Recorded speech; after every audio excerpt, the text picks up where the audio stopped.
Havia algo no ar naquela manhã de setembro. Um sussurro invisível que atravessava os corredores de mármore da mansão dos Almeida, como se o próprio destino caminhasse de salto alto sobre os sonhos de quem ousava acreditar que o amor pudesse florescer em solo de ouro puro. Marina Cavalcante acordou antes do sol nascer, como sempre fazia quando a ansiedade não deixava seu corpo descansar.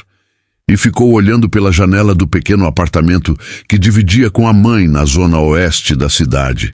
Aquele apartamento humilde, mas limpo, onde cada objeto contava uma história de trabalho honesto e dignidade preservada a duras penas. Ela sabia que hoje seria diferente, que hoje finalmente conheceria a família completa de Ricardo, aquele homem de olhos claros e promessas douradas, que havia entrado em sua vida 6 meses atrás como um tornado elegante, desarrumando todas as suas certezas sobre o que era possível para uma menina como ela. Marina tinha 32 anos e carregava nos ombros a história de tantas mulheres brasileiras que nascem do lado errado da linha invisível que separa quem tem tudo de quem tem que lutar por cada migalha. Filha de Dona Conceição, uma costureira que bordava vestidos de festa para madames da Zona Sul enquanto usava roupas remendadas, Marina aprendeu desde cedo que o mundo não era justo, mas que isso não significava que ela deveria aceitar a injustiça como destino imutável. Formou-se em serviço social com bolsa integral, trabalhando durante o dia e estudando à noite, carregando nas costas uma mochila pesada de livros e uma determinação ainda mais pesada de provar que seu código postal não definia sua capacidade intelectual ou seu valor como ser humano. Foi em uma palestra sobre empreendedorismo social que ela conheceu Ricardo Almeida, o herdeiro de uma das maiores construtoras do país, um homem que usava relógios que custavam mais que carros e que falava sobre responsabilidade social corporativa com uma convicção que parecia genuína. Ele se aproximou dela depois da palestra, elogiou sua pergunta sobre impacto social mensurável versus marketing de propósito e pediu seu número de telefone com uma naturalidade que desarmou todas as defesas que Marina havia construído ao longo dos anos. Os primeiros meses foram um turbilhão de jantares em restaurantes onde o menu não tinha preço, de passeios de fim de semana em resorts onde ela se sentia uma impostora caminhando entre pessoas que nasceram com a certeza de que o mundo foi feito para servi-las. Mas Ricardo era atencioso, carinhoso e repetia constantemente que amava justamente sua autenticidade, sua conexão com a realidade que ele havia perdido há muito tempo dentro da bolha dourada de seus privilégios. Mas Marina nunca havia conhecido a família dele pessoalmente. Ricardo sempre arranjava desculpas elegantes. Dizia que a mãe estava viajando, que o pai estava ocupado com fusões empresariais importantes, que os irmãos moravam fora do país. Até que um dia, 3 semanas atrás, ele finalmente disse que era hora de oficializar a relação, que queria se casar com ela e que para isso precisava apresentá-la formalmente ao clã Almeida. Marina sentiu um nó no estômago que não conseguia explicar. Uma intuição ancestral que mulheres desenvolvem quando estão prestes a entrar em territórios hostis. Mas abafou aquela voz interna com a racionalização de que estava sendo paranoica, de que o amor de Ricardo seria suficiente para superar qualquer diferença de classe social. E assim, ela se preparou durante semanas para aquele encontro, escolhendo cuidadosamente um vestido que não fosse nem muito simples, nem tentasse disfarçar sua origem, porque Ricardo sempre dizia que amava sua autenticidade, e ela queria acreditar nisso com cada fibra do seu ser. Decidiu levar flores, margaridas do campo que comprou em uma floricultura simples do bairro, porque margaridas eram honestas, despretensiosas e carregavam uma beleza que não precisava de sofisticação para existir. Acordou aquela manhã de setembro com o coração batendo descompassado, vestiu-se com as mãos tremendo levemente, e quando Ricardo passou para buscá-la no carro importado, que ele dirigia com uma casualidade irritante de quem nunca teve que se preocupar com prestações ou combustível, Marina respirou fundo e sussurrou para si mesma que tudo ficaria bem, que o amor venceria qualquer barreira, que ela era forte o suficiente para enfrentar o que viesse. A mansão dos Almeida ficava em um condomínio fechado na Zona Sul, daqueles lugares onde cada casa parece um museu particular e onde seguranças uniformizados controlam quem entra e quem sai como se fosse uma fronteira nacional. Quando o portão eletrônico se abriu e Marina viu pela primeira vez aquela construção imponente de arquitetura neoclássica com colunas brancas e jardins que pareciam ter saído de revistas europeias de decoração, ela sentiu seu estômago revirar. Não de admiração, mas de um pressentimento visceral de que estava entrando em um território onde ela não era bem-vinda, onde sua presença seria tolerada na melhor das hipóteses e atacada na pior. Ricardo estacionou o carro na garagem, que tinha capacidade para 8 veículos, e todos os espaços estavam ocupados por máquinas alemãs, italianas e inglesas que custavam fortunas. E quando ele segurou sua mão para caminhar em direção à entrada principal, Marina notou que a palma dele estava seca e tranquila, enquanto a dela suava frio, como se estivesse prestes a enfrentar um pelotão de fuzilamento. A porta foi aberta por uma empregada uniformizada que mal olhou para Marina antes de indicar, com um gesto mecânico, que eles deveriam seguir para o salão principal. E foi ali, naquele corredor de mármore italiano, com paredes decoradas por obras de arte que Marina só havia visto em livros de história da arte, que ela sentiu pela primeira vez o peso esmagador da diferença de mundos. Cada quadro naquela parede valia provavelmente mais que sua mãe ganharia em uma vida inteira de trabalho. Cada lustre de cristal que pendia do teto alto como estrelas aprisionadas representava uma quantia que poderia alimentar famílias inteiras por meses. E Marina caminhou por aquele corredor sentindo-se cada vez menor, como Alice encolhendo no País das Maravilhas. Exceto que aquilo não era maravilhoso, era aterrorizante na sua opulência descarada e indiferente ao sofrimento que existia do lado de fora daqueles muros altos. O salão principal era ainda mais impressionante e intimidador, com pé direito altíssimo, janelas enormes que davam para um jardim impecavelmente cuidado, móveis que pareciam antiguidades caríssimas, dispostos com uma precisão milimétrica que sugeria que ninguém realmente sentava neles com conforto, mas apenas os usava como cenário para fotos de revistas de decoração de luxo. E ali, estrategicamente posicionados como juízes em um tribunal, estavam eles, a família Almeida em toda sua glória intimidadora. Beatriz Almeida, a matriarca, estava sentada em uma poltrona que mais parecia um trono, com sua postura ereta que ela provavelmente aprendera em algum colégio suíço de etiqueta, vestindo um conjunto de alfaiataria bege que custava mais que o salário anual de Marina, com joias discretas, mas que Marina sabia serem caríssimas pela forma como a luz dançava nos diamantes pequenos, mas perfeitos. Ao lado dela estava Augusto Almeida, o patriarca, um homem de cabelos grisalhos perfeitamente cortados e óculos de armação dourada, lendo um jornal financeiro com uma expressão de tédio aristocrático, como se aquela reunião fosse uma obrigação social desagradável que ele precisava cumprir antes de voltar para assuntos realmente importantes. Os irmãos de Ricardo estavam espalhados pelo salão com aquela casualidade estudada de quem cresceu acostumado a ocupar espaços sem pedir permissão. Felipe, o mais velho, estava encostado em uma estante de livros que provavelmente nunca havia lido, mexendo no celular de última geração com uma expressão de enfado supremo. Isabela, a irmã do meio, Estava sentada no sofá, folheando uma revista de moda francesa, com unhas perfeitamente feitas e cabelos que claramente custavam uma fortuna para manter naquele tom loiro, amanteigado, impecável. E havia ainda os tios, tias, primos, uma constelação inteira de Almeidas que Marina não sabia que estariam presentes. Todos vestidos com aquela elegância despojada que só o dinheiro muito antigo consegue comprar.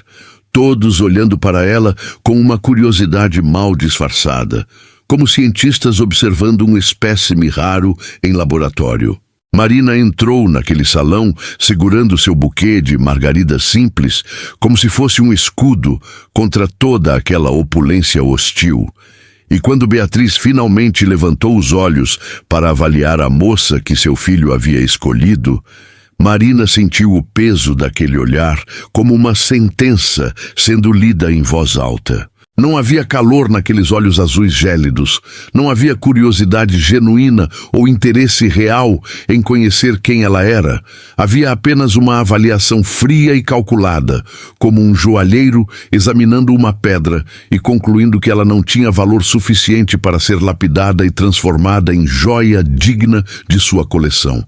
Beatriz não se levantou para cumprimentá-la, apenas estendeu a mão com um gesto lânguido, que deixava claro que Marina deveria ir até ela e não o contrário. E quando Marina atravessou aquele salão imenso, sentindo todos os olhares pesando sobre ela como chumbo derretido, quando ela finalmente alcançou a matriarca e estendeu sua mão livre para o cumprimento, enquanto oferecia as margaridas com a outra, Beatriz olhou para as flores com uma expressão que misturava surpresa e desdém, como se Marina tivesse oferecido lixo embrulhado em papel de presente.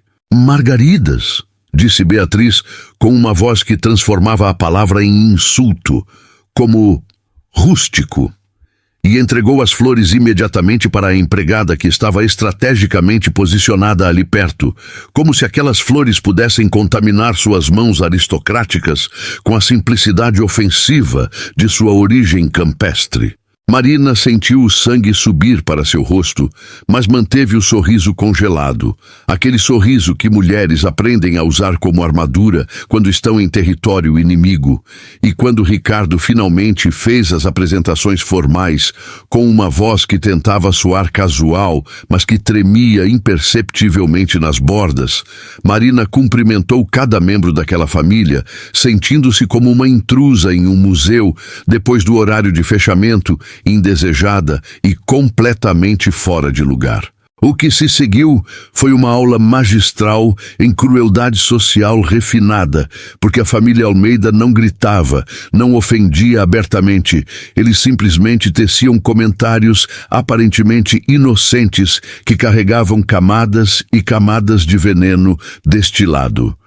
Quando todos finalmente se sentaram para o chá da tarde, que havia sido preparado com uma sofisticação que Marina nunca havia visto fora de filmes de época, com porcelanas finas e bolos que pareciam obras de arte em miniatura, Isabela perguntou com um sorriso doce como açúcar envenenado onde Marina havia comprado seu vestido. E quando Marina respondeu honestamente que era de uma loja no centro da cidade, Isabela soltou uma risadinha e disse: "Ah, que charmoso! Eu adoro essas lojas vintage. É tão autêntico", transformando a palavra autêntico em sinônimo de obsoleto e inadequado. Felipe comentou casualmente sobre como era admirável que pessoas de origem humilde conseguissem fazer faculdade pública, usando um tom que transformava conquista em algo digno de pena paternalista, em vez de respeito. E Beatriz, a maestrina daquela orquestra de humilhações, teceu comentários aparentemente educados sobre a importância de casamentos entre pessoas de backgrounds similares, sobre como diferenças de educação e estilo de vida podiam criar atritos insuperáveis, sobre como ela mesma conhecia tantas histórias tristes de uniões baseadas em romantismo ingênuo que terminavam em ressentimento e divórcio amargo. Marina ouvia tudo aquilo, enquanto segurava sua xícara de chá com as duas mãos para disfarçar o tremor. enquanto tentava comer aqueles bolos sofisticados que pareciam engasgar em sua garganta apertada pela humilhação crescente. E enquanto olhava de soslaio para Ricardo esperando que ele dissesse alguma coisa, que defendesse ela, que mostrasse para aquela família horrível que o amor deles era real e forte o suficiente para superar qualquer abismo social. Mas Ricardo permanecia sentado ao lado dela, em um silêncio eloquente, mexendo nervosamente na xícara de café, desviando o olhar sempre que Marina tentava encontrar seus olhos. E naqueles minutos intermináveis que pareciam horas, Marina começou a entender uma verdade devastadora, que seu coração teimava em negar, mas que sua inteligência não podia mais ignorar. Ricardo não era um prisioneiro daquela família, esperando ser libertado pelo amor redentor dela. Ricardo era parte integrante daquele sistema, moldado desde o berço de ouro para valorizar sobrenomes, patrimônios e pedigrees sociais acima de qualquer outra qualidade humana. Ele havia se apaixonado por Marina, ou pensado que havia se apaixonado, da mesma forma que colecionadores ricos se apaixonam por peças exóticas em suas viagens pelo mundo, como uma novidade interessante, uma autenticidade refrescante no mundo artificial em que vivia, mas sempre com a certeza implícita de que aquela paixão tinha prazo de validade, que quando chegasse a hora de realmente integrar aquela novidade exótica em sua vida permanente, ele recuaria para a segurança confortável do que era familiar e aprovado por seu círculo social. E foi quando Beatriz, depois de uma hora inteira daquela tortura psicológica disfarçada de chá da tarde civilizado, finalmente chegou ao ponto que Marina começava a perceber era o objetivo real de toda aquela encenação. Com uma voz suave como seda, mas afiada como navalha, Beatriz colocou sua xícara delicadamente sobre o pires, ajeitou a postura já impecável e disse olhando diretamente para Marina como se estivesse fazendo um favor imenso. Marina, querida, eu acredito que devemos ter uma conversa franca, de mulher para mulher. Eu aprecio muito o fato de você ter vindo aqui hoje. Sei que deve ser intimidador para alguém de seu contexto social entrar em nosso mundo. E porque eu respeito sua coragem, vou ser direta. Ricardo é nosso filho, nosso herdeiro, e ele carrega responsabilidades que vão muito além de seus sentimentos pessoais. Nossa família construiu um império ao longo de gerações, e esse império vem com obrigações, expectativas, e sim, também com proteções necessárias. Então eu gostaria de sugerir, antes que vocês dois avancem muito nessa relação romântica, que talvez seja prudente pensarmos em um acordo financeiro justo para todas as partes envolvidas. Não é nada pessoal, entenda, é simplesmente bom senso. Afinal, nem todo mundo nasceu preparado para este nível de responsabilidade social, e não há vergonha nenhuma em reconhecer isso. O silêncio que se seguiu foi tão denso que Marina podia ouvi-lo zumbindo em seus ouvidos como um enxame de abelhas furiosas. Ela sentiu como se todo o ar tivesse sido sugado daquele salão imenso, como se as paredes estivessem se fechando sobre ela, esmagando-a sob o peso de toda aquela condescendência aristocrática disfarçada de preocupação prática.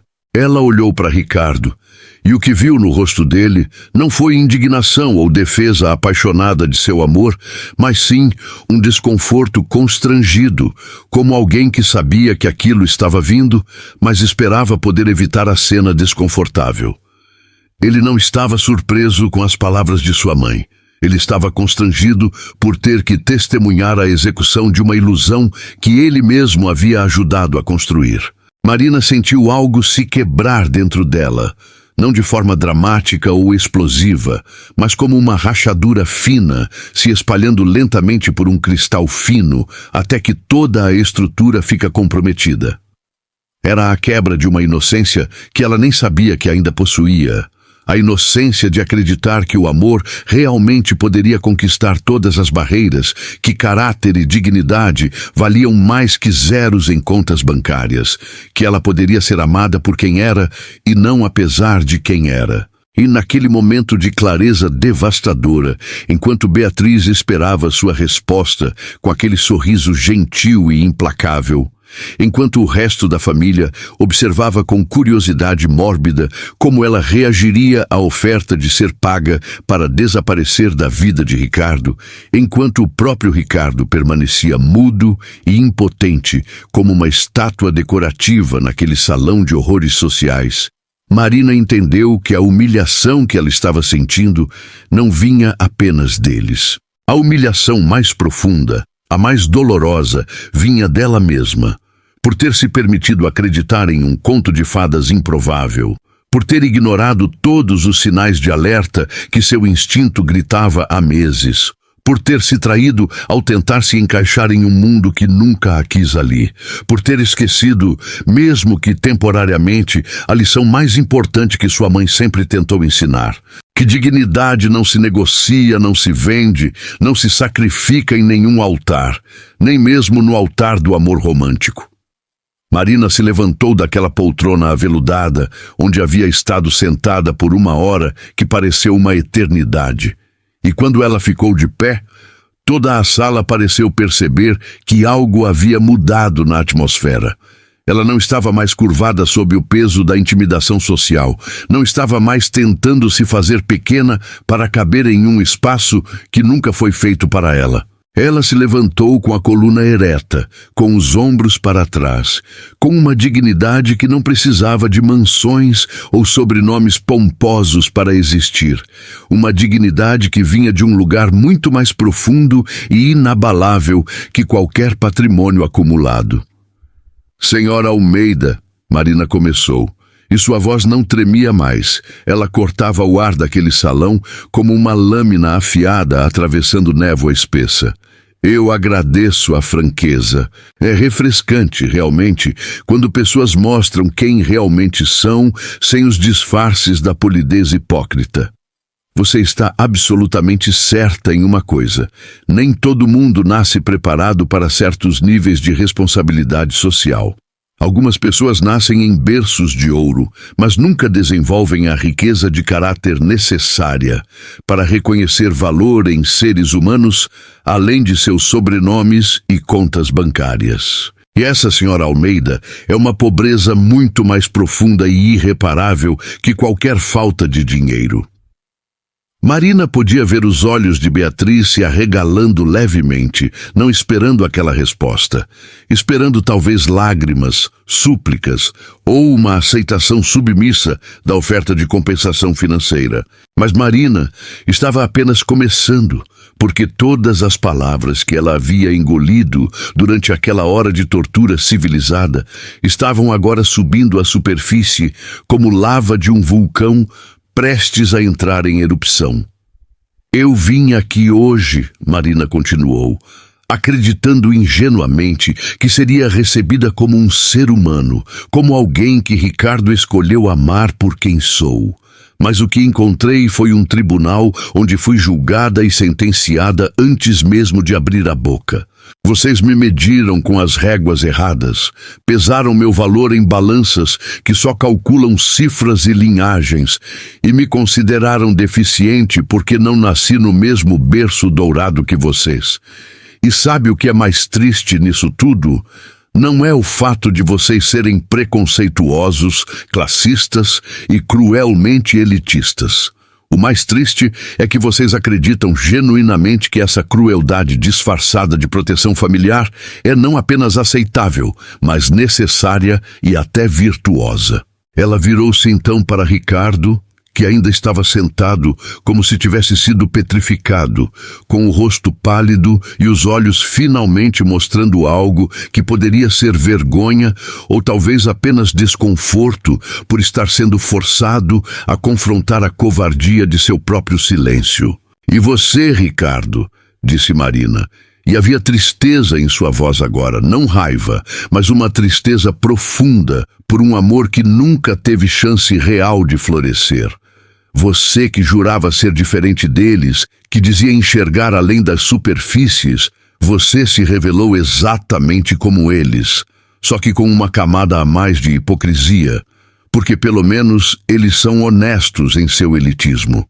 Você se esconde atrás de discursos bonitos sobre quebrar barreiras sociais. Mas quando chegou a hora de realmente tomar uma posição, de defender o que dizia acreditar, você ficou calado como um covarde. Marina pegou sua bolsa simples, aquela bolsa que Isabela havia olhado com desdém, mal disfarçado quando ela chegou, e começou a caminhar em direção à saída daquele salão suntuoso, que agora lhe parecia mais um mausoléu decorado, um túmulo luxuoso onde a humanidade básica havia sido enterrada sob camadas de mármore italiano e arrogância hereditária. Mas antes de atravessar aquela porta pela última vez, ela parou e se virou para dar uma última olhada naquela família que poderia ter sido sua, naquela vida de privilégios que ela poderia ter aceitado se estivesse disposta a pagar o preço cobrado, sua dignidade, seu respeito próprio, sua alma. Podem ficar com seus acordos financeiros, com suas mansões de mármore e seus carros importados, disse Marina. E havia uma força em sua voz que fazia as palavras ecoarem por todo aquele espaço imenso. Podem ficar com seus sobrenomes pomposos e suas contas bancárias recheadas, porque eu vou embora daqui com algo muito mais valioso que vocês nunca conseguirão comprar com todo o dinheiro do mundo. Eu vou embora com minha dignidade intacta, com meu caráter preservado e com a certeza absoluta de que valho infinitamente mais que qualquer acordo que tente colocar preço na minha humanidade. E um dia, quando vocês estiverem sozinhos em suas mansões vazias, cercados de objetos caros, mas sem nenhuma conexão humana genuína, talvez compreendam que a verdadeira pobreza não tem nada a ver com o tamanho da conta bancária, mas sim com o tamanho do coração. E com essas palavras finais, cortando o ar como espadas afiadas, atravessando armaduras de arrogância, Marina Cavalcante caminhou para fora da mansão dos Almeida de cabeça erguida, deixando para trás não apenas um casamento que nunca deveria ter sido considerado, mas também uma versão dela mesma que aceitava ser diminuída, que acreditava que precisava se encaixar em moldes feitos por outros, que pensava que o amor poderia florescer em solo envenenado por preconceito e soberba. Quando ela saiu por aquele portão eletrônico e a luz do sol de setembro tocou seu rosto, Marina sentiu lágrimas finalmente escorrerem por suas bochechas. Mas não eram lágrimas de derrota ou desespero. Eram lágrimas de libertação, de alívio, de renascimento. Porque às vezes a maior demonstração de amor próprio é ter a coragem de cancelar acordos milionários quando o preço cobrado é sua própria alma, e caminhar para longe de portas douradas que levam apenas a calabouços luxuosos, onde a liberdade é trocada por conforto e a dignidade é sacrificada no altar da conveniência social. E enquanto Marina caminhava pelas ruas de volta para seu mundo real, para sua vida simples mas honesta, para sua mãe que a criou sozinha, com tanto amor e sacrifício para seu trabalho que realmente fazia diferença na vida de pessoas reais, ela compreendia finalmente que havia escapado não de uma oportunidade perdida, mas de uma prisão disfarçada de paraíso, e que no final das contas, quando todas as máscaras caem e todas as fachadas desmoronam, o único reflexo que realmente importa é aquele que você consegue encarar no espelho com orgulho e paz de espírito. Os dias que se seguiram aquele jantar infernal na mansão dos Almeida foram como caminhar por um corredor sem fim, onde cada porta que Marina abria revelava uma nova camada de desprezo cuidadosamente embalada em papel de presente caro. Ela voltou para seu apartamento naquela noite de setembro, sentindo-se como alguém que havia sobrevivido a um naufrágio, fisicamente intacta, mas emocionalmente devastada. E quando sua mãe, Dona Conceição, a viu entrar pela porta com os olhos vermelhos e o vestido de linho bege amarrotado pelo peso das horas tensas, ela não precisou fazer perguntas. Mães sempre sabem quando seus filhos foram feridos, especialmente quando a ferida é daquelas que não sangram, mas doem mais profundo que qualquer corte físico. "Foram ruins com você, minha filha?"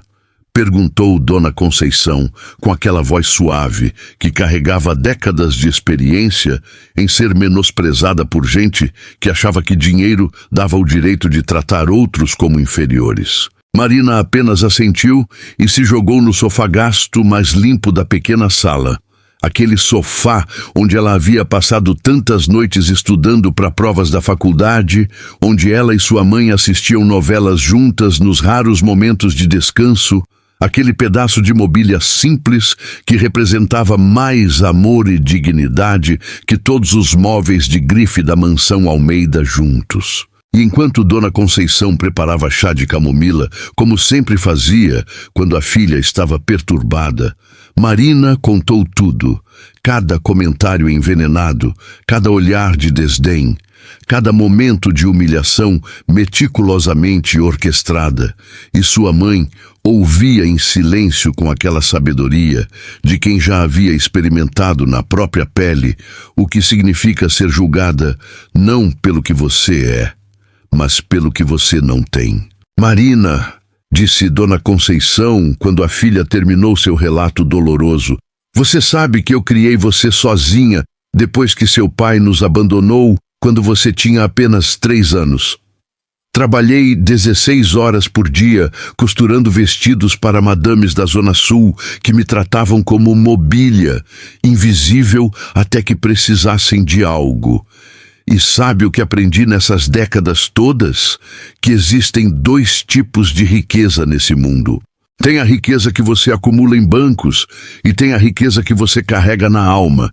E das duas, só a segunda é permanente, porque dinheiro pode acabar, empresas podem falir, patrimônios podem ser perdidos, mas caráter, dignidade, respeito próprio, isso ninguém pode tirar de você a não ser que você deixe. Então me responda uma coisa, filha, esse homem que você diz amar, ele te defendeu? Ele ficou do seu lado quando a família dele te atacou? O silêncio de Marina foi mais eloquente que qualquer resposta verbal poderia ser. Ela tinha passado as últimas horas tentando justificar o silêncio de Ricardo, construindo desculpas elaboradas sobre como devia ser difícil para ele se posicionar contra a própria família, sobre como ele precisava de tempo para processar tudo, sobre como o amor deles era forte o suficiente para superar aquele obstáculo inicial. Mas ouvindo a pergunta direta e simples de sua mãe, Marina não conseguia mais fugir da verdade óbvia. Ricardo não a havia defendido porque no fundo, muito no fundo, onde as verdades inconvenientes residem, ele concordava com sua família. Ele podia não gostar dos métodos cruéis deles, podia se sentir desconfortável com a forma explícita como eles demonstravam seu elitismo, mas no final das contas, ele acreditava no que eles acreditavam, que existia uma hierarquia social natural, e que Marina estava tentando subir além do seu lugar apropriado. Mas se Marina achava que aquele jantar horroroso tinha sido o fundo do poço, ela estava prestes a descobrir que a família Almeida tinha várias camadas de crueldade ainda por revelar. Porque nos dias seguintes ela começou a receber mensagens de Ricardo que oscilavam entre pedidos de desculpa vagos e pressões veladas para que ela fosse razoável e entendesse a posição complicada em que ele estava. Ele mandava mensagens às 3 da manhã dizendo que amava ela. Mas de manhã, quando ela sugeria que eles conversassem pessoalmente, longe da influência da família dele, ele arranjava desculpas sobre compromissos inadiáveis e reuniões importantes. Era como se ele quisesse manter Marina em um limbo emocional, perto o suficiente para não perdê-la completamente, mas longe o suficiente para não ter que confrontar sua própria covardia. E então veio o telefonema que mudaria tudo. Era Beatriz Almeida, a matriarca em pessoa, com sua voz educada e mortal, dizendo que precisava conversar com Marina sobre assuntos práticos que não podiam mais ser adiados. Ela sugeriu um encontro em um café elegante da Zona Sul, Neutral Ground, como ela chamou com aquele inglês impecável, que deixava claro quantos anos de educação cara ela havia recebido. Marina hesitou, seu instinto gritando que era uma armadilha, mas uma parte dela, aquela parte masoquista que todos carregamos e que nos faz voltar para ver o acidente de carro, mesmo sabendo que a imagem vai nos assombrar, concordou com o encontro. O café era exatamente o tipo de lugar que Marina esperava que Beatriz escolhesse. Todo decorado em tons neutros, sofisticados, com mesas de mármore e cadeiras desenhadas por algum designer europeu famoso, onde cada xícara de café custava o equivalente a um dia de trabalho de pessoas comuns. Beatriz já estava lá quando Marina chegou, sentada em uma mesa de canto com vista para a rua, vestindo um tailleur cinza pérola e óculos escuros de grife que ela tirou lentamente quando Marina se aproximou, como se quisesse que Marina visse bem seus olhos, enquanto ela desferisse os golpes que havia preparado. "Marina", disse Beatriz, com um sorriso que não chegava nem perto dos olhos. "Que bom que você veio. Vou direto ao ponto porque ambas somos mulheres ocupadas, certo? Eu conversei longamente com Ricardo depois daquele jantar infeliz, e ele me deixou claro que realmente tem sentimentos por você, por mais inconveniente que essa situação seja. Como mãe, não posso simplesmente ignorar os desejos do meu filho. Então cheguei a uma solução que acredito ser justa para todos os envolvidos." Ela pausou, tomou um gole delicado de seu expresso e continuou com uma naturalidade ensaiada. "Estou disposta a aceitar esse casamento com condições, claro. Existe um acordo pré-nupcial que nossos advogados já prepararam. É um documento bastante direto, protege o patrimônio da família que Ricardo herdará, estabelece valores claros em caso de separação, essas coisas. Nada demais, realmente. Famílias como a nossa fazem isso há gerações. É apenas prudência financeira." Marina ouvia aquilo tudo sentindo seu estômago revirar, porque a forma como Beatriz falava, tão casual, tão prática, tão completamente desprovida de qualquer consideração pelos sentimentos reais envolvidos, era de uma frieza que congelava a alma. E ela continuou, explicando com detalhes clínicos como o acordo funcionaria, quanto Marina receberia caso o casamento durasse menos de 5 anos, quanto ela receberia se durasse entre 5 e 10 anos, como se amor fosse um contrato de aluguel com cláusulas de renovação. E quando Marina perguntou, com uma voz que ela mal reconhecia como sua própria de tão controlada estava, "E Ricardo concorda com tudo isso?", Beatriz sorriu aquele sorriso que transformava lâminas em flores. "Ricardo entende que é o melhor para todos. Ele é jovem, apaixonado, vê o mundo com uma ingenuidade romântica que é até adorável. Mas ele também é inteligente o suficiente para reconhecer que proteções legais são necessárias. Afinal," e aqui Beatriz se inclinou levemente para frente, baixando a voz conspiratoriamente, como se estivesse compartilhando um segredo precioso, "não seria a primeira vez que alguém de origem humilde tenta se aproveitar de um relacionamento com alguém de nossa posição social. Não estou dizendo que é o seu caso, claro." Ela adicionou rapidamente com uma condescendência que era pior que uma acusação direta. "Mas você deve entender que precisamos ser cuidadosos. É responsabilidade fiduciária, se preferir pensar assim.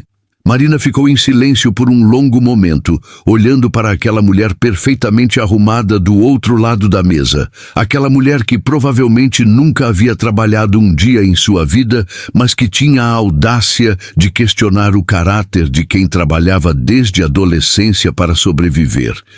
E ela sentiu não raiva, mas uma tristeza profunda pela visão de mundo tão distorcida que Beatriz carregava. Uma visão onde dinheiro não apenas comprava coisas, mas também o direito de julgar o valor humano de outros. E então, Marina fez a pergunta que estava queimando em sua mente. E se eu recusar? E se eu disser que não vou assinar acordo nenhum, porque acredito que casamento baseado em amor não precisa de contratos de proteção patrimonial? Beatriz não hesitou nem por um segundo. Então, eu terei que questionar suas verdadeiras motivações para esse relacionamento, não acha? Uma mulher que realmente ama meu filho não teria problemas em assinar um documento que simplesmente protege o que é legalmente dele, a menos, claro, que ela tenha outros interesses além do amor. E ali estava, finalmente dito em voz alta, a acusação que havia estado subentendida em cada olhar, cada comentário, cada interação. Marina era uma interesseira, uma caçadora de fortunas, uma aventureira tentando dar o golpe do baú. Foi nesse momento que Marina deveria ter se levantado e ido embora, mas uma parte dela, aquela parte que ainda acreditava que podia fazer Beatriz enxergar a injustiça de suas suposições, fez ela ficar. Ela explicou com uma calma que não sabia que possuía sobre sua formação, seu trabalho, seus próprios planos de vida, que não incluíam depender financeiramente de ninguém. Mas era como falar com uma parede de mármore, linda e fria, e completamente impermeável a qualquer argumento que questionasse suas certezas entrincheiradas. Beatriz ouvia tudo com aquela expressão educadamente interessada que pessoas ricas usam quando estão fingindo ouvir pobres, e quando Marina terminou, ela simplesmente disse: "Que admirável, querida. Então você não terá problemas em assinar o acordo, não é? Afinal, se suas intenções são puras como você diz, o documento é apenas uma formalidade sem importância real." E assim Marina se viu presa em uma armadilha lógica perfeitamente construída. Se ela se recusasse a assinar, estava provando que era interesseira. Se concordasse em assinar, estava aceitando a premissa de que era uma ameaça potencial ao patrimônio familiar que precisava ser contida legalmente.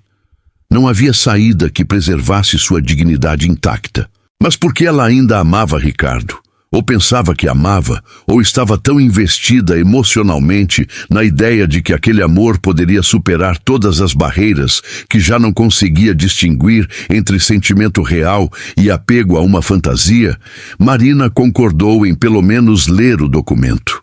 O encontro foi marcado para uma semana depois, no escritório de advocacia que a família Almeida mantinha no centro empresarial mais caro da cidade, aquelas torres de vidro e aço onde cada metro quadrado valia mais que apartamentos inteiros em bairros comuns. Marina passou aquela semana em um estado de ansiedade constante, tentando se convencer de que estava fazendo a coisa certa, que o amor justificava aquela humilhação de ter que provar através de contratos legais que ela não era uma criminosa atrás do dinheiro da família do noivo.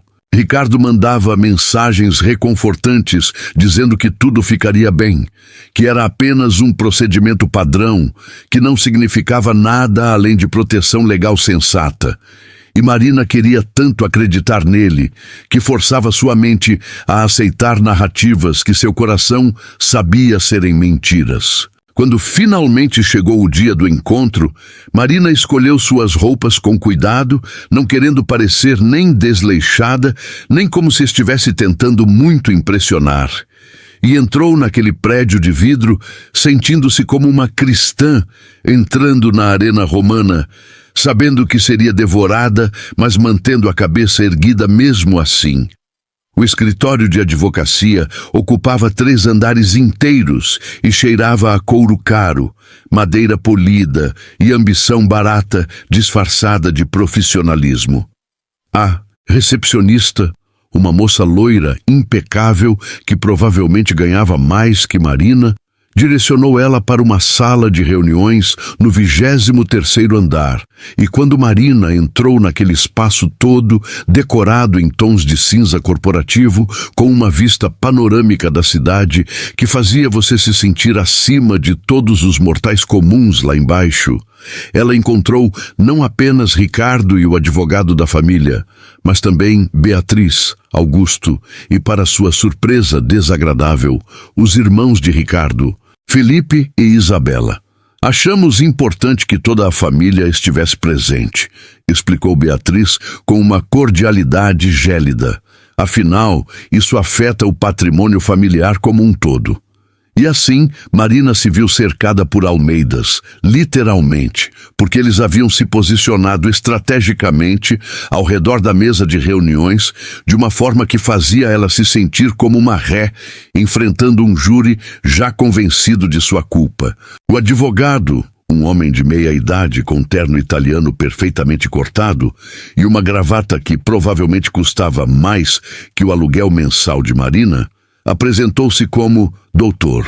Eduardo Mendes, especialista em direito de família para clientes de alto patrimônio líquido, e começou sua apresentação com uma eficiência impessoal que deixava claro que para ele aquilo era apenas mais um dia de trabalho, mais um contrato, mais uma situação onde amor e dinheiro precisavam ser separados através de cláusulas legais meticulosamente redigidas. O documento estava ali na mesa, impresso em papel timbrado caro, encadernado em uma pasta de couro gravada com as iniciais do escritório.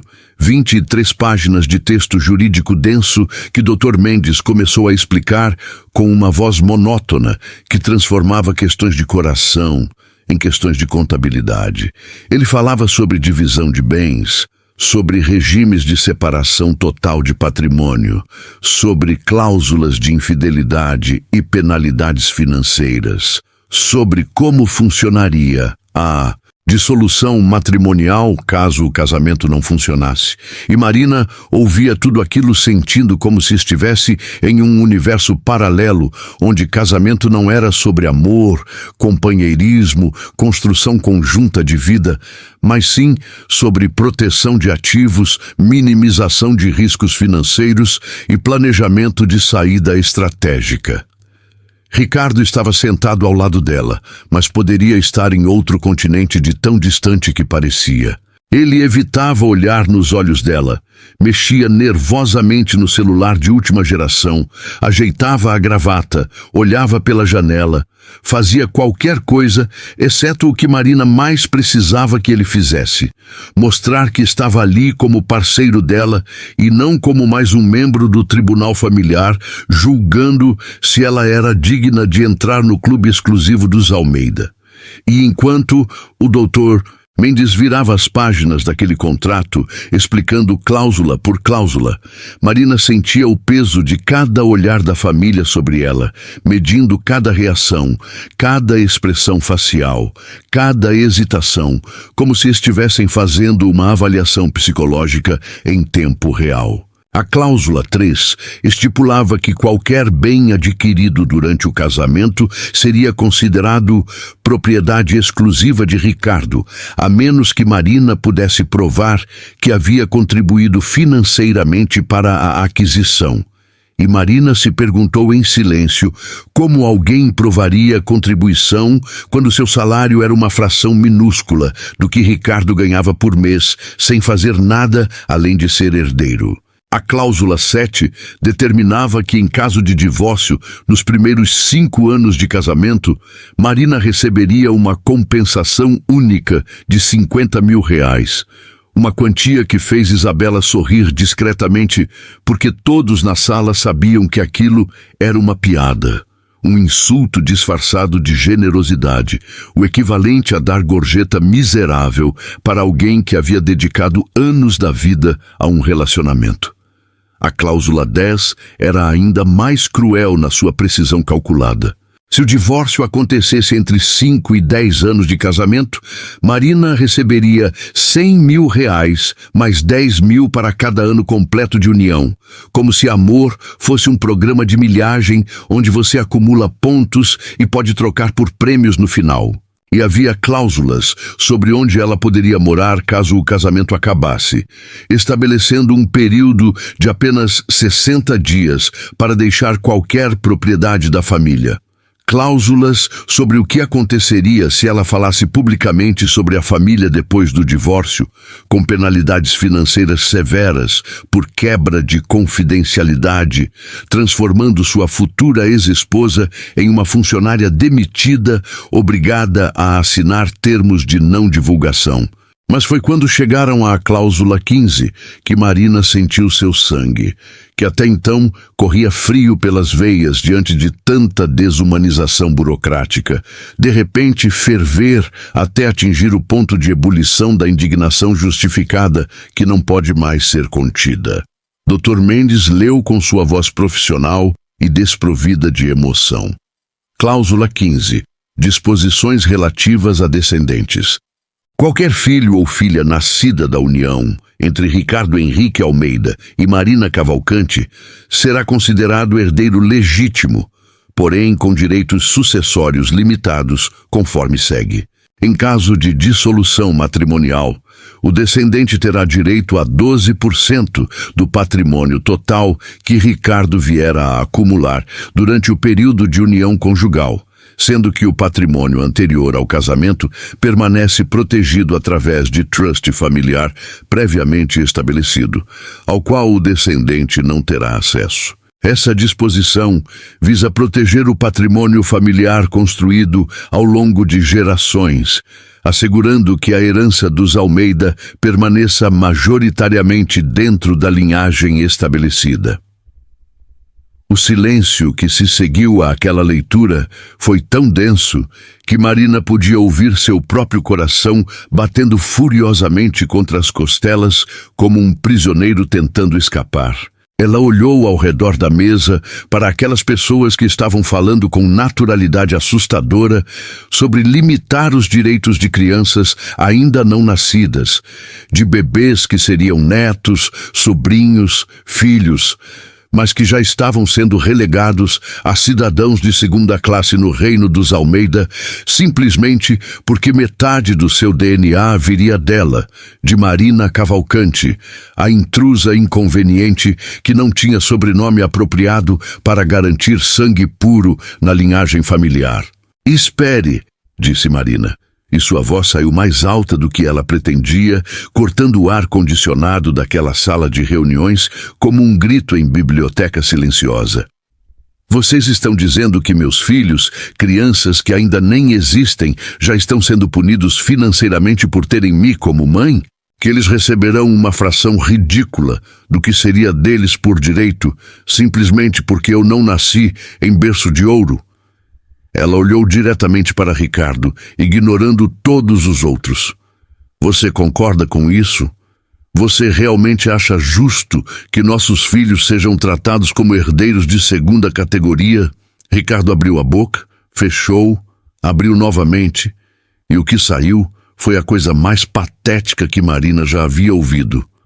"Marina, você está sendo dramática. É só proteção patrimonial padrão.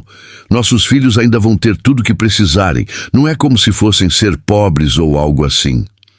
E nessa frase, nessa única frase que tentava minimizar a gravidade do que estava sendo proposto, Marina finalmente viu Ricardo pelo que ele realmente era. Não um príncipe encantado aprisionado por uma família cruel, mas um homem que havia sido tão completamente moldado por privilégio e elitismo que genuinamente não conseguia enxergar por que reduzir seus próprios filhos a cotas de herança baseadas no sobrenome da mãe era monstruoso.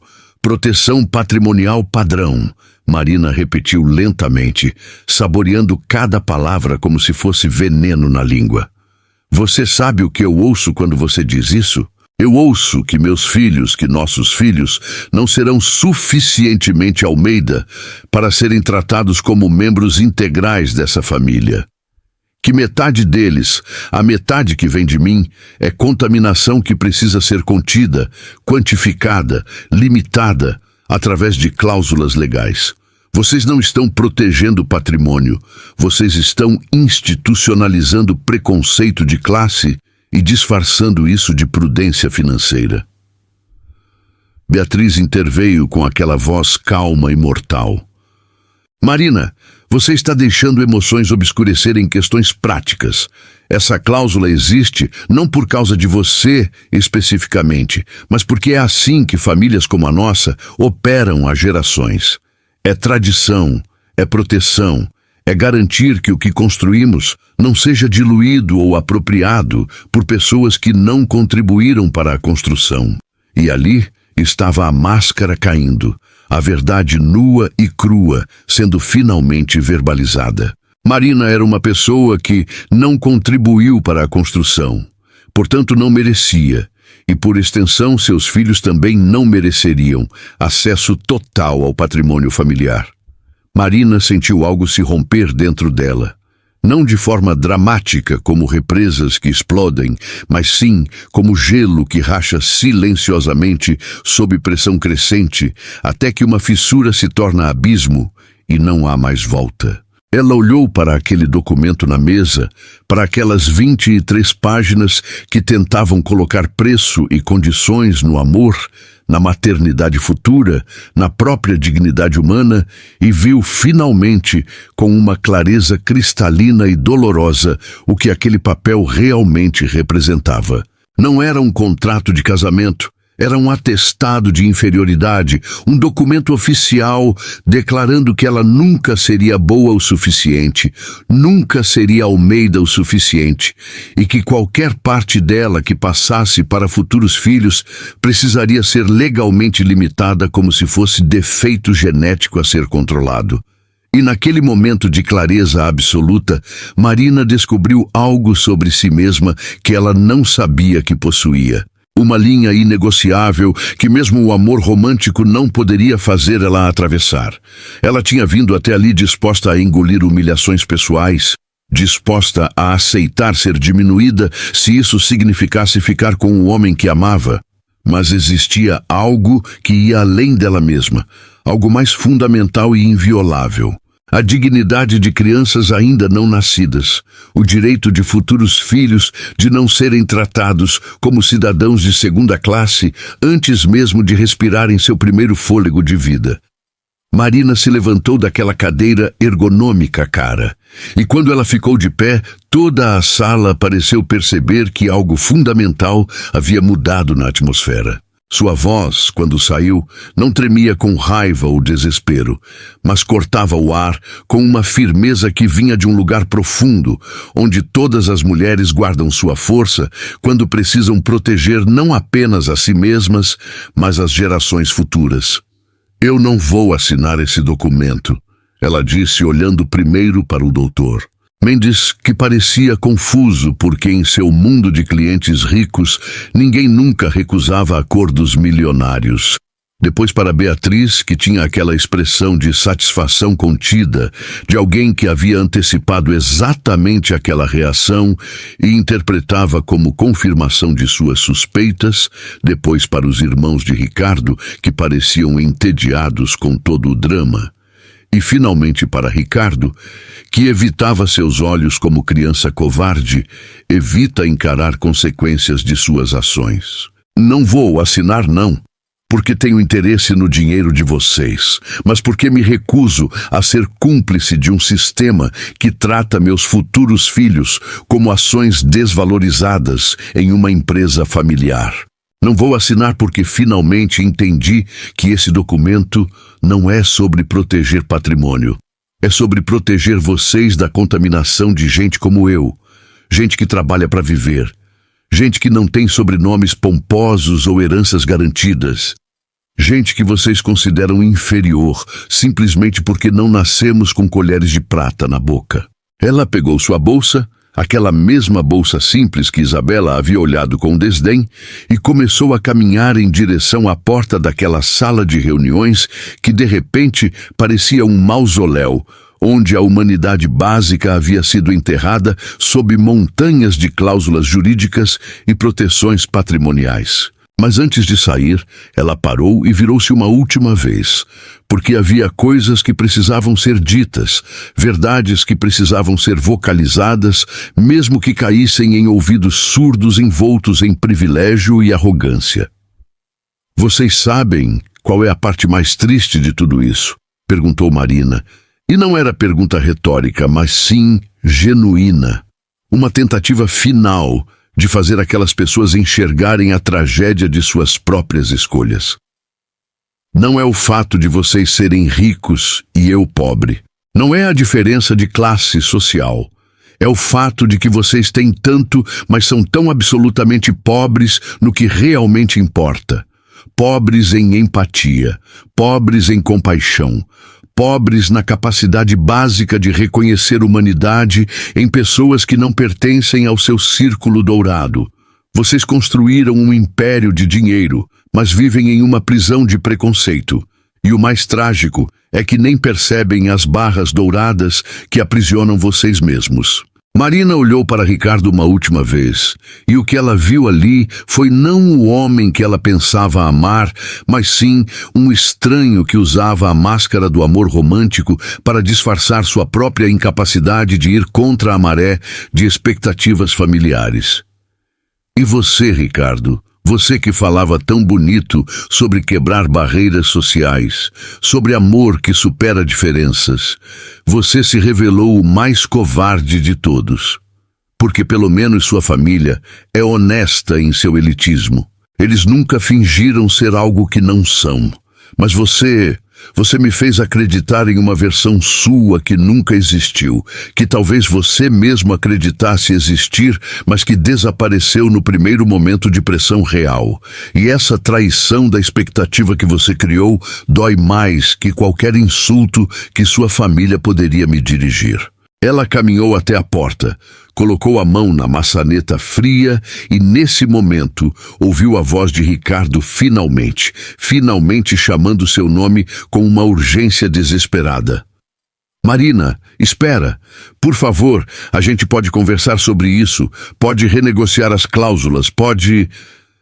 Mas Marina não virou, não parou, apenas disse por cima do ombro com uma finalidade que não deixava espaço para ambiguidade: "Não existe renegociação possível quando a premissa toda é podre.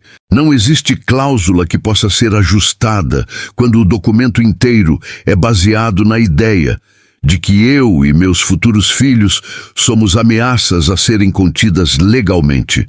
Você pode ficar com seu império, suas heranças, suas tradições familiares.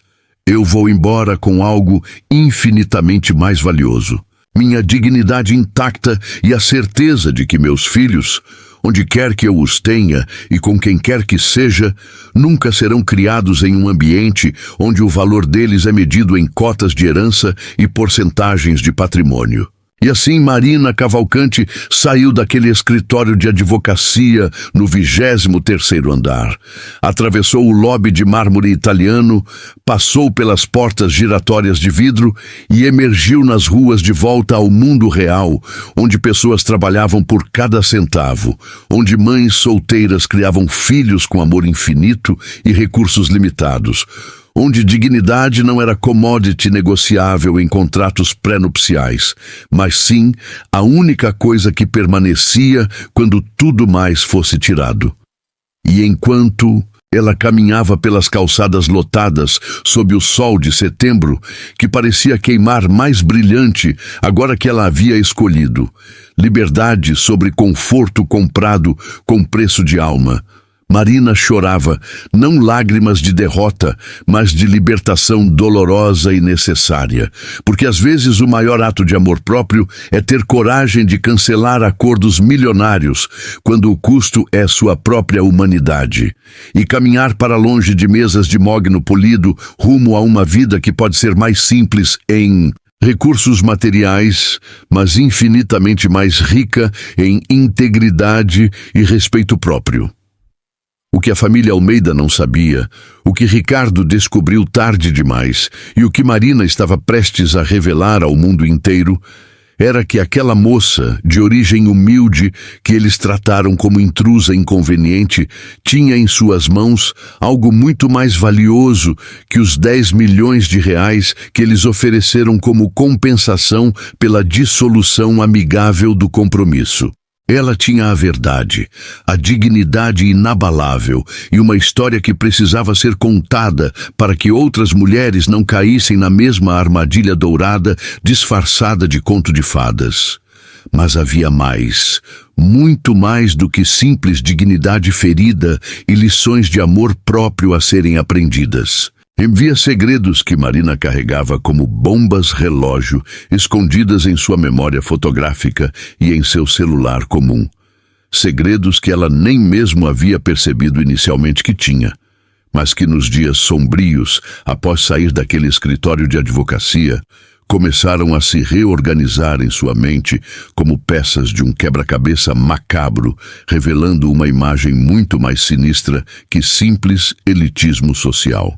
Marina passou os primeiros dias depois da ruptura definitiva em um estado que oscilava entre alívio libertador e luto doloroso.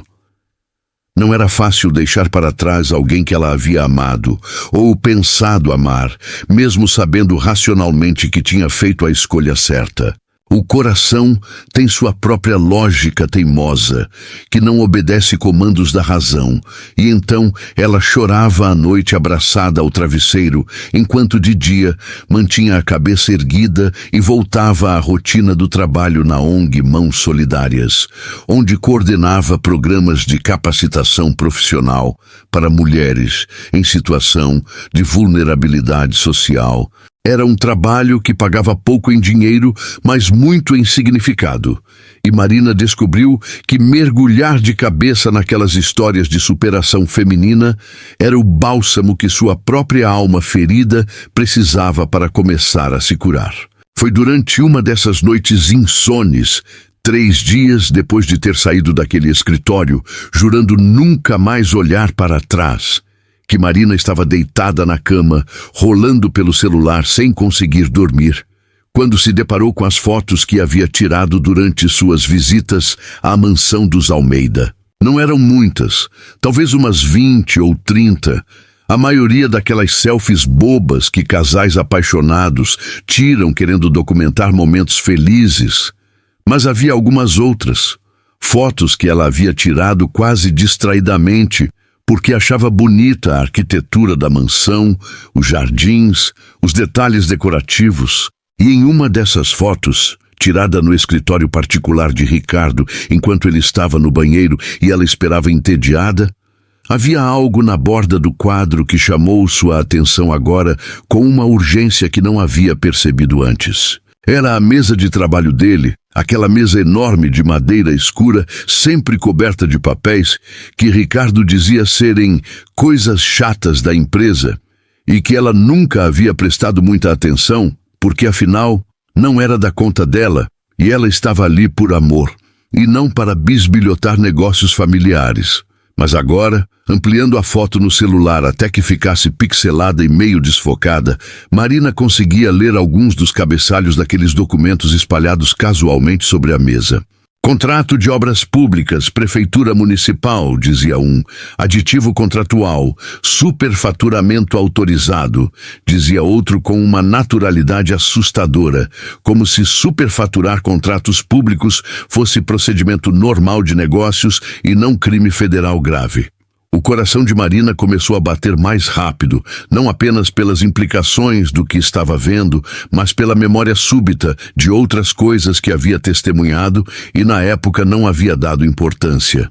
Lembrava de conversas telefônicas que Ricardo tinha aos sussurros quando pensava que ela não estava ouvindo. Conversas onde ele mencionava ajustes nas planilhas e valores corrigidos para facilitar a aprovação. Lembrava daquele jantar na mansão, Antes da apresentação formal à família, quando ela chegou mais cedo e ouviu Augusto, o patriarca, dizendo ao telefone algo sobre propina distribuída conforme acordado, com uma casualidade que sugeria que aquilo era a rotina estabelecida há anos. Na época, Marina havia racionalizado aquelas coisas, convencendo-se de que estava entendendo errado, que famílias ricas operavam em níveis de complexidade financeira que ela não compreendia, que não era nada demais. Mas agora, livre da névoa do amor romântico que distorce percepções e justifica o injustificável, Marina via tudo com uma clareza cristalina e perturbadora. Aquela família não havia construído seu império através de trabalho honesto e excelência empresarial, como proclamavam em suas campanhas de marketing corporativo. Eles haviam construído sobre uma fundação de corrupção sistemática, de contratos públicos superfaturados, onde o dinheiro do contribuinte era desviado para contas offshore, de subornos a funcionários públicos, de uma rede intrincada de ilegalidades disfarçadas de negócios legítimos. E o mais assustador era a naturalidade com que faziam tudo isso, como se roubar dinheiro público fosse direito adquirido de quem nasceu em berço de ouro, como se as leis fossem para pessoas comuns e não para dinastias como os Almeida. Marina passou aquela noite inteira acordada. Não mais paralisada pela insônia da tristeza, mas energizada pela adrenalina da descoberta, revisando todas as fotos, todas as memórias, reconstruindo conversas que havia ouvido, documentos que havia vislumbrado, comentários casuais que na época pareciam sem importância, mas que agora se encaixavam como peças de um quebra-cabeça, revelando um quadro completo de crimes financeiros em escala industrial. E pela manhã, quando o sol nasceu tingindo de laranja o céu sobre sua janela modesta, Marina tomou uma decisão que mudaria não apenas sua vida, mas o destino inteiro daquela família que havia tentado fazê-la sentir pequena e indigna. Ela não faria aquilo por vingança. Vingança é um sentimento mesquinho que corrói a alma de quem vinga antes de atingir o vingado. E Marina havia aprendido com sua mãe que dignidade significa fazer a coisa certa não porque te beneficia, mas porque é certo, ponto final. Não, ela faria aquilo porque havia mulheres grávidas em favelas sem atendimento médico decente, porque hospitais públicos, que deveriam ter sido construídos com aquele dinheiro desviado, nunca saíram do papel. Havia crianças estudando em escolas caindo aos pedaços, porque as reformas prometidas e pagas com dinheiro público foram superfaturadas e mal executadas, enquanto a diferença ia para contas secretas dos Almeida. Havia idosos morrendo em filas de espera, porque equipamentos médicos caríssimos, comprados com recursos públicos, nunca foram entregues, enquanto a construtora embolsava o dinheiro e entregava máquinas antigas e defeituosas. Marina marcou um encontro com sua melhor amiga Juliana, uma jornalista investigativa que trabalhava para um portal de notícias conhecido por não ter medo de confrontar poderosos. Elas se encontraram em um café discreto, longe da Zona Sul, longe dos lugares onde poderiam ser reconhecidas, e quando Marina mostrou as fotos, contou as histórias, detalhou as conversas que havia ouvido, Juliana ficou pálida, não de medo, mas de excitação profissional, de quem acabou de tropeçar na história da década. Marina, disse Juliana, segurando as mãos da amiga com uma intensidade que fazia seus olhos brilharem. Você entende a magnitude do que está me mostrando? A construtora Almeida tem contratos com dezenas de prefeituras e com o governo estadual. Se o que você está dizendo é verdade, estamos falando de bilhões desviados ao longo de décadas. Mas eu preciso que você tenha certeza absoluta.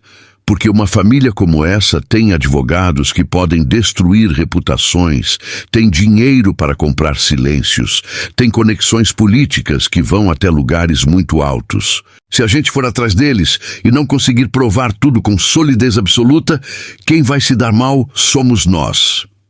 Marina entendeu perfeitamente os riscos. Ela poderia ser processada por difamação, poderia ter sua vida revirada e exposta, poderia ser pintada pela máquina de relações públicas dos Almeida como uma ex-namorada ressentida inventando mentiras porque não conseguiu o casamento milionário. Mas ela olhou nos olhos da amiga e disse com uma firmeza que não deixava espaço para dúvidas: "Eu tenho certeza, Ju. E mais importante, eu tenho provas. Não muitas, não o suficiente sozinhas, mas o suficiente para iniciar uma investigação oficial. E se iniciar investigação, se colocarem peritos financeiros para vasculhar os livros contábeis daquela empresa, se mandarem a Polícia Federal analisar os contratos públicos deles, vão encontrar um esquema que provavelmente está operando há gerações. Eu posso ser a faísca. Preciso apenas de alguém que tenha coragem de acender o fósforo." Juliana não hesitou. Ela conhecia Marina desde a faculdade. Sabia que sua amiga tinha uma integridade inabalável e, mais importante, tinha acesso a fontes dentro de órgãos de fiscalização que estariam muito interessadas naquele tipo de informação. Elas passaram as 3 semanas seguintes trabalhando discretamente. Juliana usando seus contatos jornalísticos para verificar informações, cruzar dados públicos de contratos com as fotos que Marina tinha, construindo uma linha temporal que mostrava padrão consistente de superfaturamento, atrasos propositais que geravam aditivos contratuais, obras mal executadas que precisavam de reparos também superfaturados. E quanto mais fundo elas cavavam, mais podre ficava o buraco que descobriam. Marina continuou sua rotina normal, indo trabalhar na ONG, evitando qualquer contato com Ricardo, que insistia em mandar mensagens alternando entre súplicas patéticas para que ela voltasse e ofertas financeiras crescentes para compensar o desconforto que ela havia passado, como se dignidade ferida pudesse ser curada com transferências bancárias. Ela bloqueou o número dele depois da 10ª mensagem e bloqueou também os números de Beatriz e dos irmãos de Ricardo que tentaram entrar em contato oferecendo aqueles 10 milhões de reais que mencionaram como gesto de boa vontade para evitar qualquer mal-entendido público sobre o rompimento. A oferta era reveladora por si só. 10 milhões de reais para o silêncio de uma moça que eles haviam tratado como inferior durante meses. Aquilo não era generosidade, era compra de silêncio, era medo disfarçado de magnanimidade. E confirmava para Marina que ela estava no caminho certo, que eles tinham muito mais a esconder do que ela inicialmente imaginara, e que se estavam dispostos a pagar aquela fortuna para fazê-la desaparecer quietamente, era porque o custo de ela falar seria exponencialmente maior para eles.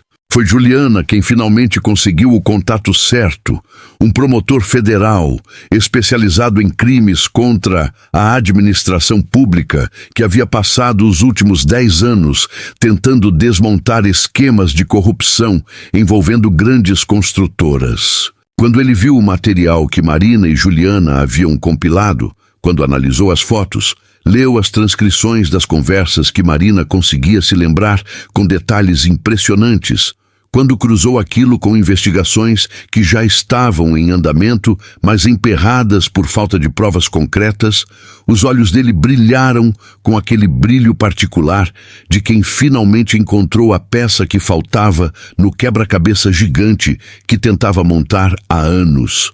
"Isso é ouro", disse o promotor Dr. Henrique Tavares, um homem de meia idade com aparência cansada de quem passa mais tempo em tribunais que com a própria família. "Puro ouro investigativo. Com isso, eu consigo mandados de busca e apreensão. Consigo quebras de sigilo bancário e fiscal. Consigo iniciar operação completa. Mas preciso que você entenda, Marina, que a partir do momento que isso começar, sua vida vai virar de cabeça para baixo. Você vai ser chamada para depor, vai ter que testemunhar, sua identidade provavelmente vai vazar em algum momento e então você vai se tornar alvo.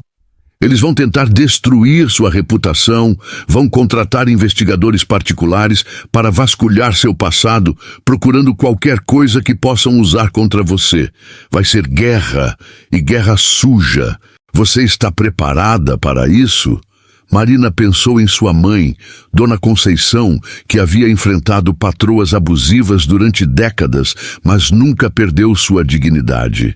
Pensou nas mulheres que ela atendia na ONG, mulheres que sobreviviam a violências inimagináveis, mas ainda encontravam forças para reconstruir suas vidas. Pensou em todas as pessoas anônimas que sofriam as consequências da corrupção sistêmica, enquanto famílias como os Almeida viviam em mansões construídas literalmente sobre o sofrimento alheio. E então ela olhou nos olhos do promotor e disse simplesmente: faça o que precisa ser feito. A operação foi batizada de Castelo de Areia, um nome irônico e apropriado para a investigação que visava derrubar um império que parecia sólido, mas era construído sobre fundação de fraude. A Polícia Federal planejou tudo com a precisão militar que caracteriza grandes operações. E em uma manhã de quinta-feira, 3 semanas e 2 dias depois de Marina ter saído daquele escritório de advocacia, jurando nunca mais olhar para trás, dezenas de agentes federais se espalharam simultaneamente por escritórios da construtora Almeida, pela mansão da família, por escritórios de contabilidade que gerenciavam as finanças deles, por bancos onde mantinham contas, executando mandados de busca e apreensão que haviam sido mantidos em segredo absoluto até o último segundo, para evitar que documentos fossem destruídos. Marina estava em casa naquela manhã. Havia pedido folga do trabalho, alegando estar doente, e assistia tudo pela televisão, com o coração batendo tão forte que ela podia ouvi-lo ecoando em seus ouvidos. As câmeras dos noticiários mostravam agentes entrando na mansão que ela conhecia tão bem. Aqueles corredores de mármore onde ela havia caminhado sentindo-se tão pequena. Aquele salão luxuoso onde havia sido julgada e considerada indigna. Mostravam Beatriz sendo escoltada para uma viatura policial. E mesmo de longe, mesmo através da tela da televisão, Marina podia ver a expressão de choque ultrajado no rosto da matriarca, que provavelmente nunca em sua vida havia sido tratada como cidadã comum, sujeita às mesmas leis que todos os outros. Os noticiários especiais interromperam a programação normal. Âncoras falavam com aquela excitação contida de quem sabe que está cobrindo a história do ano. Operação Castelo de Areia mira família de empresários tradicionais em esquema bilionário de corrupção, gritavam as manchetes. Analistas econômicos apareciam explicando a magnitude do esquema, mostrando gráficos que detalhavam contratos superfaturados, calculando quanto dinheiro público havia sido desviado ao longo de décadas. Políticos que haviam sido fotografados sorrindo ao lado dos Almeida em eventos beneficentes corriam para dar entrevistas, negando qualquer envolvimento, aquela dança patética que sempre acontece quando a podridão é exposta e todos querem manter distância do fedor. Marina assistia tudo aquilo sentada no sofá gasto da sala modesta, tomando chá de camomila que sua mãe havia preparado. E o que ela sentia não era exatamente alegria ou satisfação no sentido comum dessas palavras. Era algo mais profundo e complexo. Uma sensação de que a balança cósmica da justiça havia finalmente se inclinado para o lado certo depois de estar desequilibrada por tempo demais. Não era vingança pessoal, porque aquilo ia muito além dela e Ricardo e seus problemas românticos. Era justiça coletiva. Era a sociedade finalmente reagindo contra parasitas que haviam se alimentado do dinheiro público por gerações, enquanto escolas caíam, hospitais faleciam, equipamentos, estradas ficavam intrafegáveis. Dona Conceição sentou ao lado da filha e segurou sua mão sem dizer nada. Porque mães não precisam de palavras para comunicar que estão orgulhosas, que entendem, que apoiam. Elas ficaram ali assistindo, enquanto repórteres explicavam que a investigação havia começado com uma denúncia anônima, mas que rapidamente se expandiu quando peritos federais começaram a analisar os livros contábeis da construtora e encontraram um labirinto de irregularidades. Contas offshore nas Ilhas Cayman, empresas fantasmas em paraísos fiscais, transferências suspeitas que coincidiam perfeitamente com aprovações de contratos públicos, uma teia de corrupção tão intrincada e bem estabelecida que havia operado durante décadas sem ser detectada. Ou mais provavelmente, sem que ninguém com poder suficiente tivesse interesse em detectar. Nos dias que se seguiram, a história dominou completamente o noticiário nacional. A cada dia, surgia nova revelação mais escandalosa que a anterior. Descobriram que os Almeida não apenas superfaturavam contratos, mas também entregavam obras de qualidade inferior ao especificado, usando materiais baratos enquanto faturavam pelos caros, e a diferença ia para contas secretas. Descobriram que eles tinham um esquema elaborado de suborno onde políticos recebiam doações de campanha, legais por fora, mas propinas ilegais por dentro, tudo meticulosamente documentado porque criminosos arrogantes sempre acreditam que são inteligentes demais para serem pegos. Encontraram e-mails onde Augusto Almeida instruía subordinados sobre como ajustar números para ficarem defensáveis em caso de auditoria. Encontraram planilhas que mostravam quanto cada político específico havia recebido e quais favores haviam proporcionado em troca. Encontraram contratos de obra pública para hospitais, que custaram o triplo do valor de mercado, enquanto equipamentos essenciais nunca foram entregues. E pacientes morreram esperando em filas que existiam, porque aquele dinheiro desviado poderia ter salvado vidas, mas em vez disso, comprou iates e carros de luxo para uma família que já tinha mais do que precisaria em 10 vidas. Ricardo tentou entrar em contato com Marina dezenas de vezes durante aquela primeira semana caótica. Ele ligava de números diferentes quando ela bloqueava o anterior, mandava e-mails desesperados, até tentou aparecer na ONG onde ela trabalhava, mas a segurança não o deixou entrar. Marina leu um dos e-mails dele, apenas um, onde ele implorava que ela acreditasse que ele não sabia de nada, que estava tão chocado quanto qualquer pessoa, que a família havia escondido tudo dele também. Era patético na sua desonestidade transparente, porque Marina havia visto os documentos na mesa dele. Havia ouvido ele fazer aquelas ligações sussurradas. Sabia que ele estava tão envolvido quanto qualquer outro Almeida. Mas que agora que o castelo de cartas havia desmoronado, ele tentava se pintar como vítima inocente da própria família. Ela não respondeu.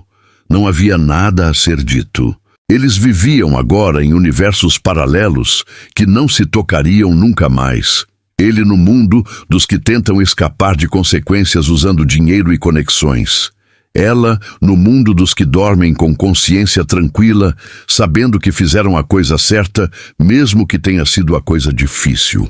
A identidade de Marina como informante inicial vazou na terceira semana, exatamente como o promotor havia alertado que aconteceria. Apareceu primeiro em sites de fofoca, depois em veículos mais sérios, a história da ex-namorada rejeitada que se vingou entregando a família do ex para a Polícia Federal. A máquina de relações públicas dos Almeida, mesmo combalida e em modo de controle de danos, tentou pintá-la como oportunista ressentida, como alguém que havia sido exposta como caçadora de fortuna e então, em represália, havia inventado acusações falsas. Mas a narrativa não colou, porque as provas eram sólidas demais, os crimes eram reais demais. E, além disso, a história de Marina era pública agora. A história de como havia sido humilhada pela família, como haviam tentado comprá-la com acordos pré-nupciais ofensivos, como haviam oferecido 10 milhões para seu silêncio. E o público brasileiro, cansado de décadas de corrupção impune, de ver ricos e poderosos escapando sempre das consequências enquanto pobres iam presos por roubar comida, o público se identificou com Marina, a transformou em heroína improvável, em símbolo de que às vezes, só às vezes, Davi realmente consegue derrubar Golias.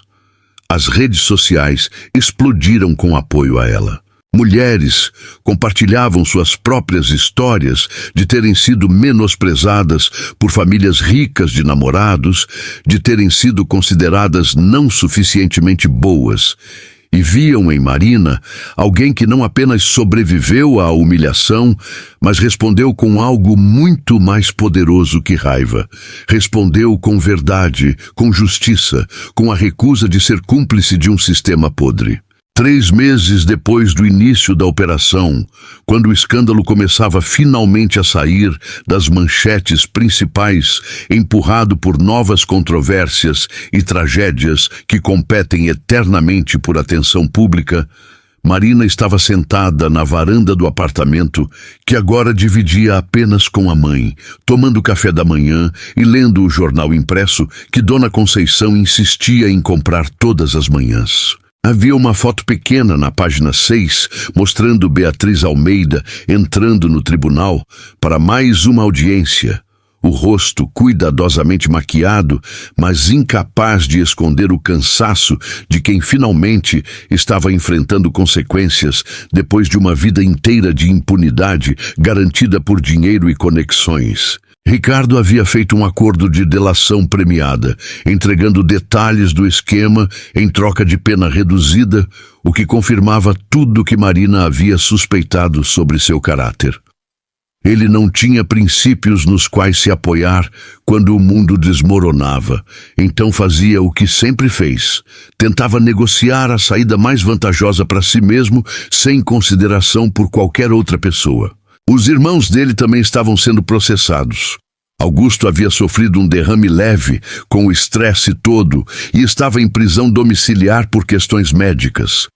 E o império dos Almeida estava sendo sistematicamente desmontado, com bens sendo leiloados para pagar multas e ressarcir parcialmente o dinheiro público desviado.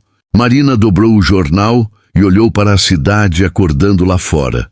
Pessoas comuns indo para trabalhos honestos, lutando suas batalhas diárias por sobrevivência e dignidade. Ela pensou em como 3 meses atrás estava prestes a se casar com um homem que teria transformado ela em cúmplice silenciosa de crimes contra essas mesmas pessoas que via agora pelas janelas. Pensou em como a humilhação que havia sentido, que na época parecia a pior coisa que poderia acontecer, havia na verdade sido a melhor coisa, porque a havia libertado antes que fosse tarde demais. Seu celular tocou. Era mensagem de Juliana dizendo que o portal de notícias onde trabalhava queria fazer uma matéria especial sobre mulheres que denunciam corrupção e queriam entrevistar Marina. Ela hesitou, porque havia descoberto nos últimos meses que não gostava de atenção pública. Preferia voltar para o anonimato confortável de sua vida simples. Mas então, pensou nas mulheres que atendia na ONG. Pensou em quantas delas precisavam ouvir histórias de outras mulheres que enfrentaram poderosos e sobreviveram, e digitou de volta: "Tudo bem, mas com uma condição. A matéria não pode ser sobre mim como heroína. Tem que ser sobre todas nós, sobre todas as mulheres que se recusam a aceitar migalhas quando merecem o banquete inteiro." Naquela noite, Marina teve um sonho onde estava de volta àquele salão de mármore da mansão Almeida, mas dessa vez ela não era a intrusa sendo julgada.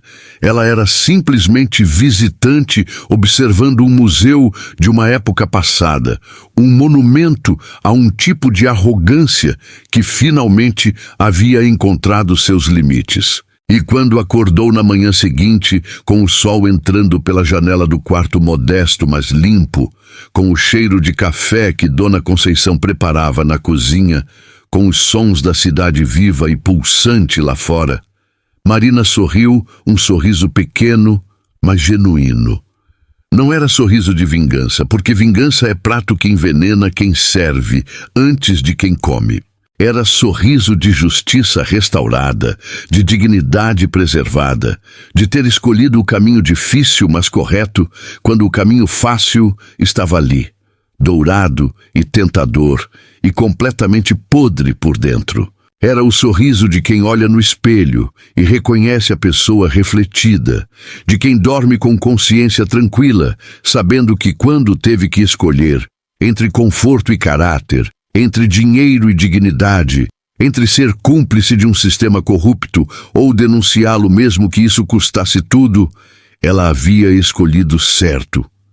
E enquanto a cidade acordava lá fora, enquanto milhões de pessoas começavam mais um dia de luta por sobrevivência e significado, enquanto em algum lugar uma estudante de faculdade pública estudava para se tornar algo mais que suas circunstâncias de nascimento permitiam, enquanto uma mãe solteira costurava roupas para sustentar filhos com trabalho honesto, enquanto a vida continuava em toda sua complexidade e beleza imperfeita, Marina Cavalcante se levantou da cama, se arrumou para mais um dia na ONG, ajudando outras mulheres a descobrir sua própria força, e caminhou para fora do quarto carregando consigo não riqueza material, mas algo infinitamente mais valioso. A certeza inabalável de que havia feito a escolha certa, de que seu valor nunca dependeu de aprovação de família rica, ou contratos pré-nupciais, ou acordos milionários, de que dignidade não é negociável, e que no final, quando tudo mais for tirado, quando mansões forem leiloadas e fortunas forem confiscadas e impérios forem desfeitos, o que permanece é apenas quem você escolheu ser nos momentos que testam sua alma. E Marina havia passado no teste. Não perfeitamente, porque perfeição é ilusão que só existe em contos de fada, mas havia passado com dignidade intacta, com cabeça erguida, com a consciência tranquila de quem sabe que quando a história for contada, quando netos ainda não nascidos perguntarem o que você fez quando presenciou injustiça, quando teve que escolher entre silêncio confortável e verdade perigosa, você poderá olhar nos olhos deles e dizer sem vergonha: eu escolhi a verdade, mesmo quando a verdade custava caro, porque algumas coisas simplesmente não têm preço, e dignidade humana é uma delas. E assim como a noite mais escura sempre precede a aurora mais radiante, toda humilhação carrega em seu ventre doloroso a semente da transformação mais profunda, porque são precisamente nos momentos em que o mundo tenta nos diminuir que descobrimos a imensidão inquebrável do nosso próprio valor, e nenhum contrato, nenhuma fortuna, nenhuma família poderosa jamais poderá comprar ou destruir aquilo que você é, quando finalmente aprende a se respeitar.